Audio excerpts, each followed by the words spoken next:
So, hello and welcome back yet again to another evening with Beverly of Graustark, our intrepid princess who seems to only be fooling herself. I mean, I think everybody knows that she's Beverly of Washington, D.C., except for her. Well, I mean, she knows that she's Beverly of America, but she really thinks that she has Baldos fooled, even though she doesn't, because he's smarter than she seems to be giving him credit for. So, yeah, that was kind of where we left off. Plus, it seems like Baldos might be a prince. Which prince, we don't know. We have three choices, so that should be interesting. I'm betting, I don't know. Of all of them, I would think he would be the runaway, but it's really hard to say. And I'm trying not to like spoil myself by looking up too much of anything via the old Google. So, I mean, I've already spoiled bits of the story for myself by just kind of looking up reviews on Goodreads, but I don't think I know which prince he actually is.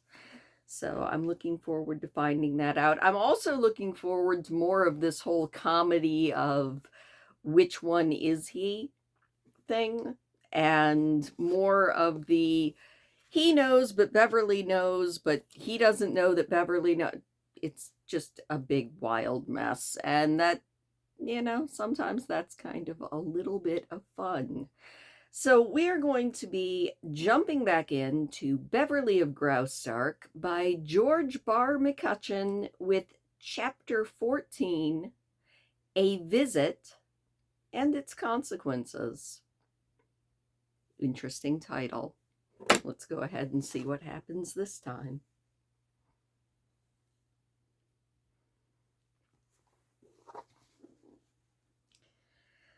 That same afternoon, Baldos, blissfully ignorant of the stir that he had created in certain circles, rode out for the first time as a member of the castle guard. He and Haddon were detailed by Colonel Quinnox to act as a private escort to Miss Calhoun until otherwise ordered. If Haddon thought himself wiser than Baldos in knowing that their charge was not the princess, he was very much mistaken. If he enjoyed the trick that was being played on his fellow guardsmen, his enjoyment was as nothing compared to the pleasure that Baldos was deriving from this whole situation. The Royal Victoria was driven to the fortress, conveying the supposed princess and the Countess Dagmar to the home of Count Marlanx. The two guards rode bravely behind the carriage, resplendent in brilliant new uniforms. Baldos was mildly surprised and puzzled by the homage paid the young American girl. It struck him as preposterous that the entire population of Edelweiss could be in the game just to deceive him. "Who is the princess's companion?" he inquired of Haddon as they left the castle grounds. "The Countess Dagmar, cousin to her highness. She is the wife of Mr. Anguish." "I've seen her before," said Baldos with a strange smile on his face. The Countess Dagmar found it difficult at first to meet the eye of this new guard, but he was so oblivious that her courage was thusly restored. She even went so far as to whisper in Beverly's ear that he must not remember her face, and probably wouldn't even recognize Yetive as one of the eavesdroppers. But the princess had flatly refused to accompany them on the visit to the fortress because Baldos was there. Struck by a sudden impulse, Beverly called Baldos to the side of the vehicle. "Baldos, you behaved very nicely yesterday in exposing the duplicity of those young women," she said.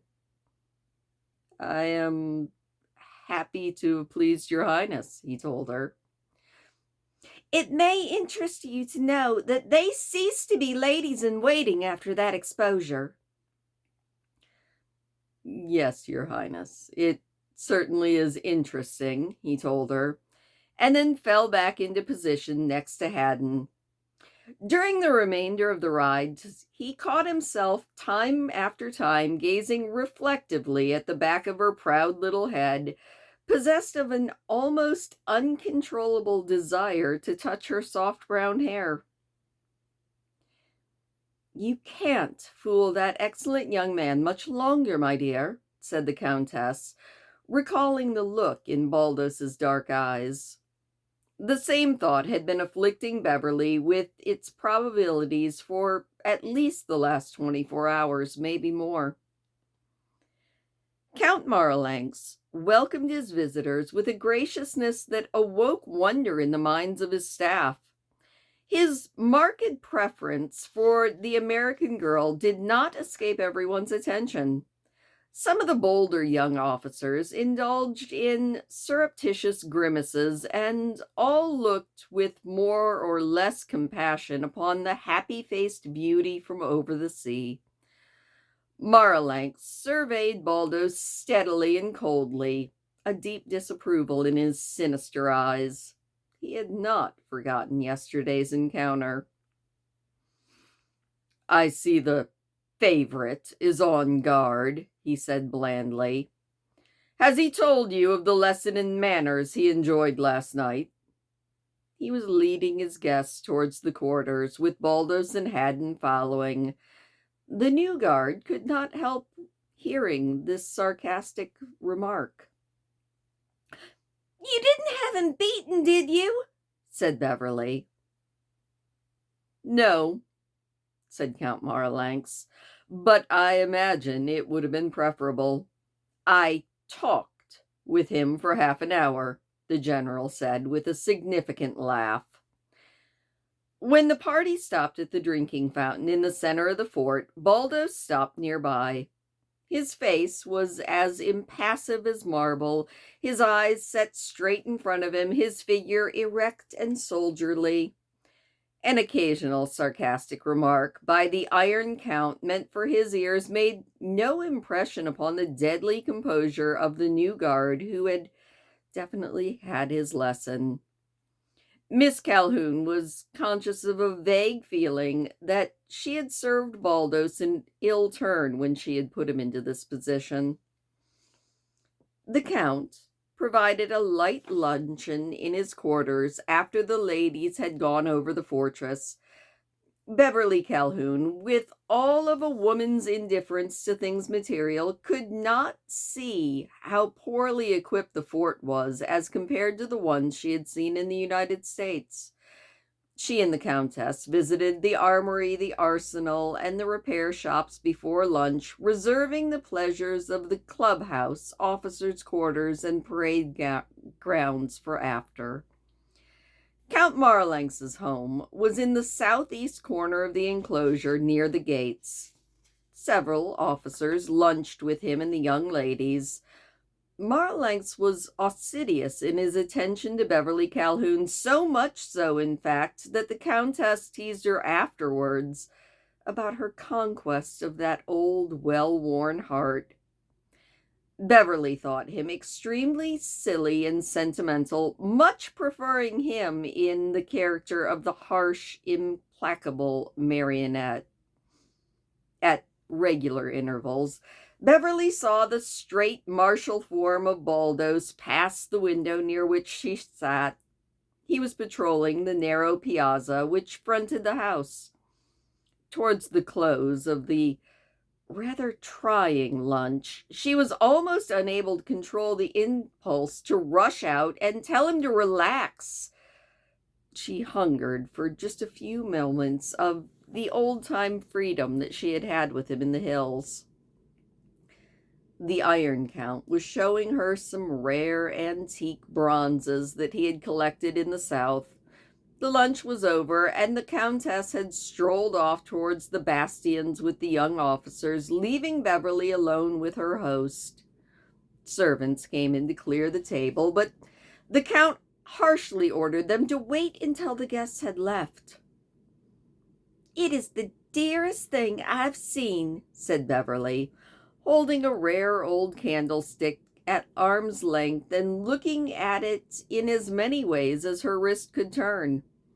Her loose sleeves ended just below her elbows, and the Count's eyes followed the graceful curves of her white arm with an eagerness that was honestly annoying.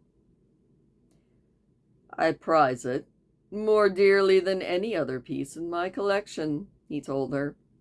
"It came from Rome. It has a history, which I shall try to tell you someday, that makes it almost invaluable. A German nobleman offered me a small fortune if I would just part with it." "And you wouldn't sell it?" "I am saving it for an occasion, Your Highness," he told her, steely eyes glittering. "The glad hour has come when I can part with it for a recompense far greater than the Baron's gold." "Oh, well then isn't it lucky that you kept it?" she cried. Then she turned her eyes quickly away, for his gaze seemed greedily endeavoring to pierce through the lace intersection that covered her neck and shoulders.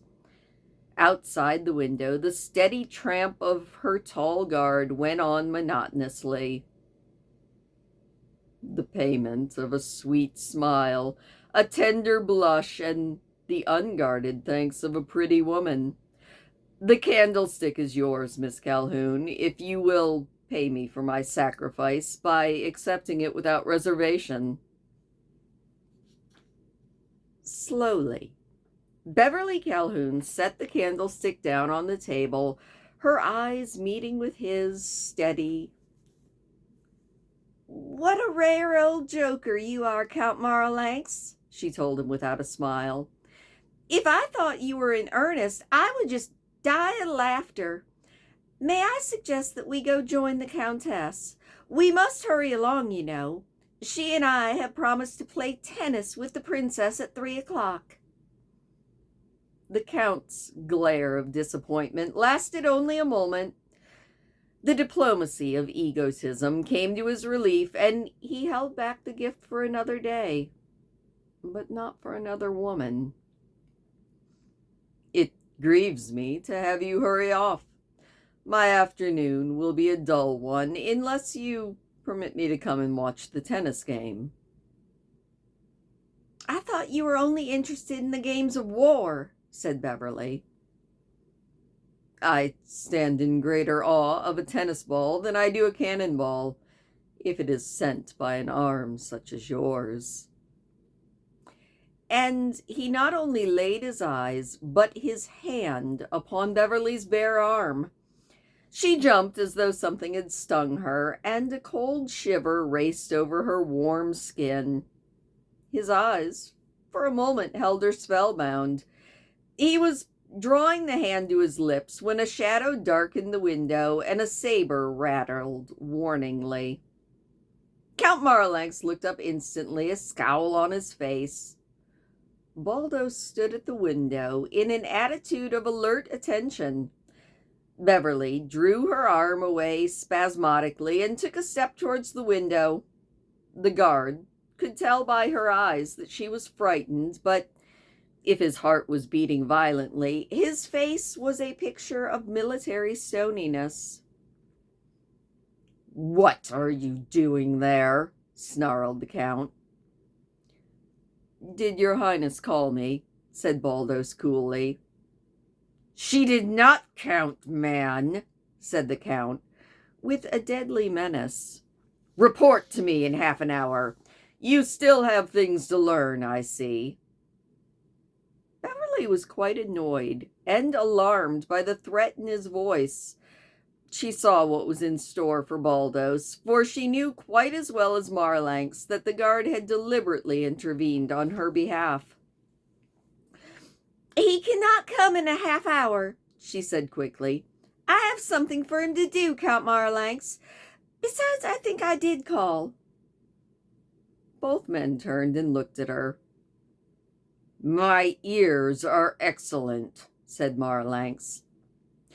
Well, I fancy that Baldos's must be even better because he heard me, said Beverly, recovering herself.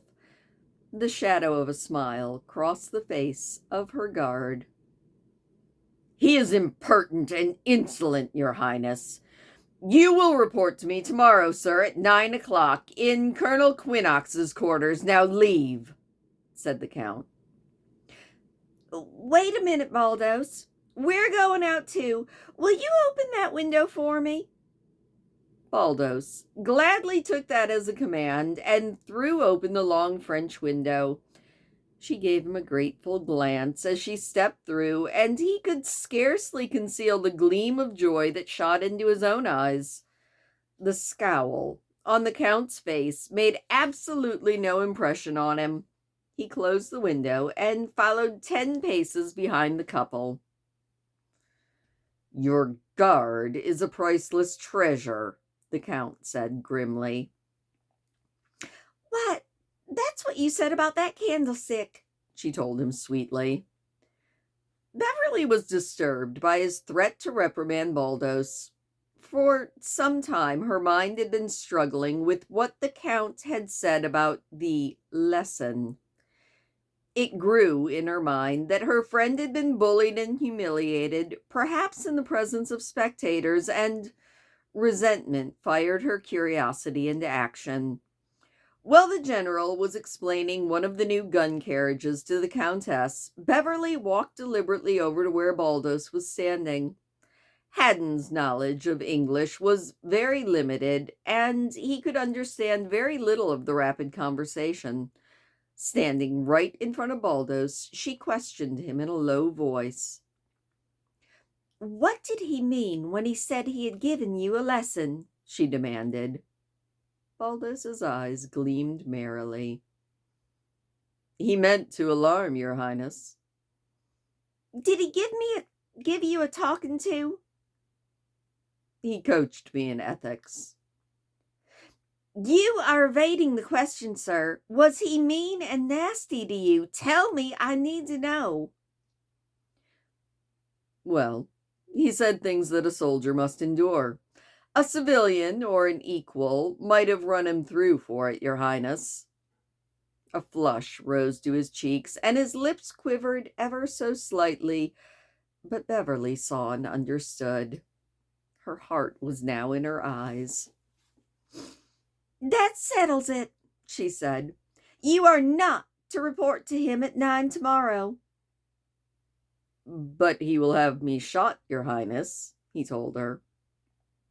He will do nothing of the kind. You are my guard, she told him, her eyes gleaming dangerously. Then she rejoined the group, the members of which had been watching her with curiosity. Count Marlanx, she said with an entrancing dimple, will you report to me at 9 tomorrow morning? I have an appointment, he told her, slowly but with understanding. But you will break it, I'm sure, she told him. I want to give you lessons in lawn tennis. Later on, when the carriage was well away from the fort, Dagmar took Beverly to task for holding in public friendly discourse with a member of the guard, whoever that guard might be. It is altogether contrary to custom But Beverly put her hand over the Countess's lips and smiled like a guilty child. Now, don't you scold me, she said, and the Countess said no more.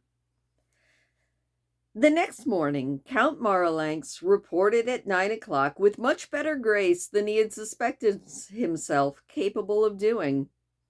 What she taught him of tennis on the royal courts in the presence of an amused audience was as nothing to what he learned of strategy as it can be practiced by a whimsical girl.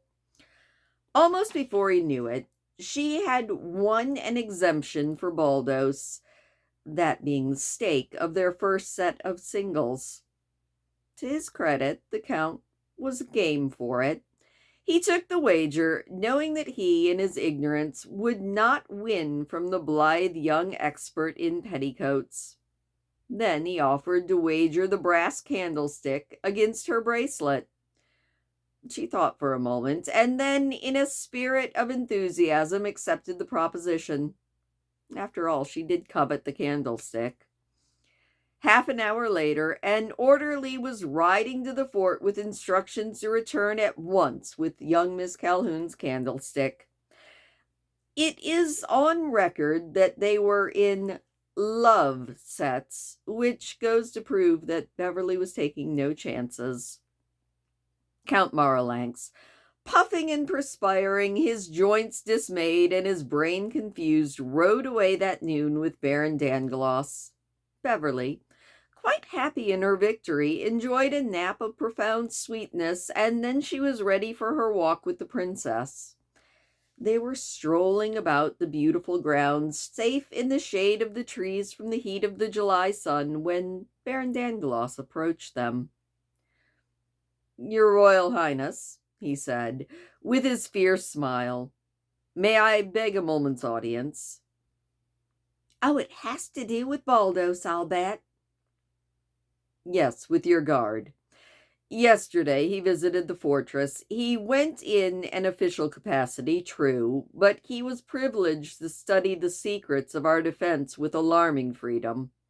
It would not surprise me to find that this stranger has learned everything there is to know about the fort." Baron Dangloss's listeners were quiet, and the smiles just left their faces. "I am not saying that he would betray us, but—" "No, he wouldn't," said Beverly. "But he is in a position to give the most valuable information to an enemy. An officer has just informed me that Baldos missed not a detail in regards to our armaments or the location of vital spots in the construction." "But he would not be so base as to use his knowledge to our undoing." "All we know is that he is not one of us. It is not beyond reason that his allegiance is to another power. Dawsbergen, for instance.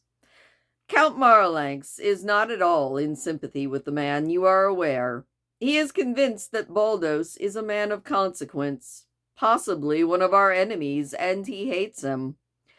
For my own part, I will say that I like the man, and I believe he is to be trusted, but if he is an agent of Volga or Prince Gabriel, this is a rare opportunity.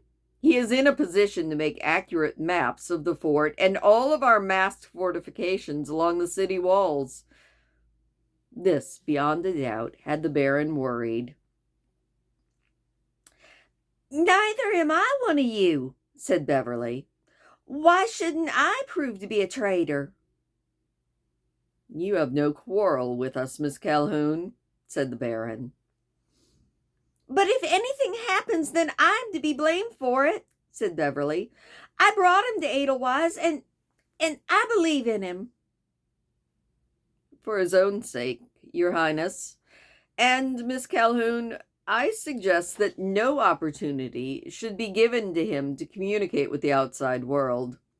We cannot accuse him, of course, but we can protect him.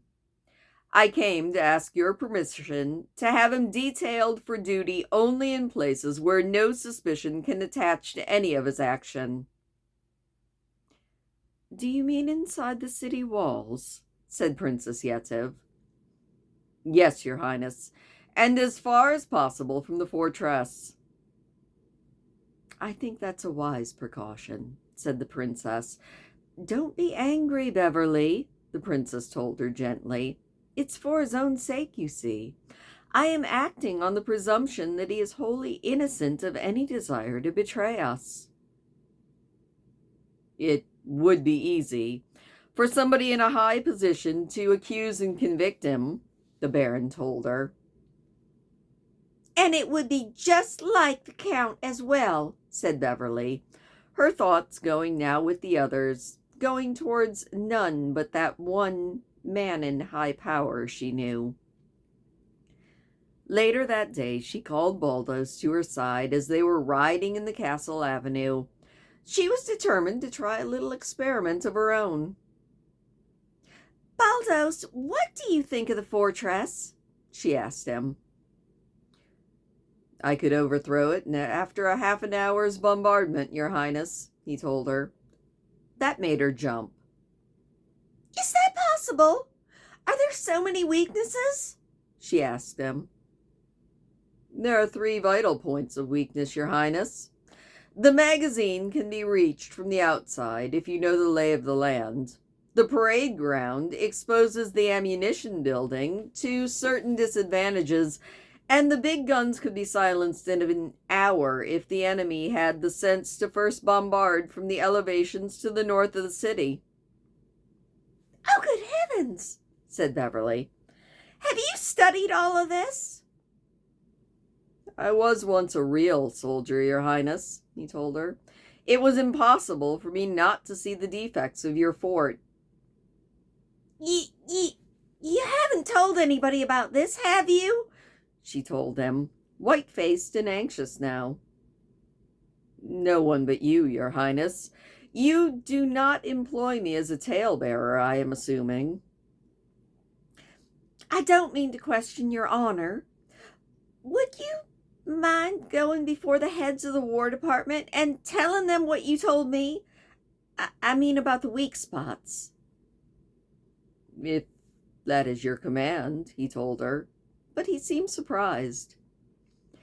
"Well, you may expect to be summoned then, so hold yourself ready, and Baldos." "Yes, Your Highness." "You need say nothing to them of our having talked this matter over beforehand. Not unless they pin you down to it, you know." And that is the end of the chapter. Interesting. So I didn't peg the old Iron Count as being Baldos's rival for Beverly's hand. I mean, it was said that he's already had 3 wives. I don't think he needs a 4th. But, the heart wants what the heart wants, I guess. Anyway, it looks like we're definitely getting some more political intrigue here. Also, I can't make any comments about tennis because I know nothing about the game. I've played whack-a-ball back and forth over a tennis net, but could not tell you a single rule involved with tennis. So the whole comment about them being in love sets, whoosh, right over my head. I don't know, is lawn tennis different than regular tennis too? You can tell I am very much sports ignorant, and that's actually fine with me. I'm not too fussed about it. I don't really think that sports is my thing. So I'm going to leave it at that. Thank you so much for listening. Please do hit the thumbs up on your way out. It does always make me smile.